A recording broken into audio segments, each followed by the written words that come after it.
சித்தர் வழிபாடு செய்கிறதுங்கிறது ஒரு ரகசியமான வழிபாடு.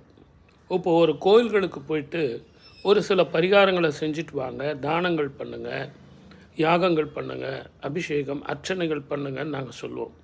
ஆனால் இந்த சித்தர் வழிபாடில் ஒரு அதிசயம் என்னன்னு கேட்டிங்கன்னா, நீங்கள் சித்தரை பார்த்தாலே போதும், அவங்களுடைய திருஷ்டி பட்டாலே 3 பிறவிகளில் ஏற்பட்ட பாவங்கள் போகும் அப்படின்னு நமக்கு மிக சாஸ்திர விளக்கங்கள் இருக்குது. ஆனால் அந்த சித்தர் இப்போ இல்லை சார், அவர் ஜீவ சமாதி ஆகியிருக்காரு அப்படின்னா, அந்த ஜீவ சமாதியில் சில விதமான தானியங்கள், சில ஸ்வீட்ஸ்லாம் கூட தானம் பண்ணிங்க அப்படின்னா உங்களுக்கு அந்த பூர்வ ஜென்ம கர்மம் போகும். உலகத்திலேயே மிகப்பெரிய முதல் சித்தன் யார்? இந்த உலகத்தில் யார் தான் முதல் சித்தனாக வந்ததுன்னா சிவபெருமான் தான். இந்த உலகின் முதல் சித்தன் சிவபெருமான்.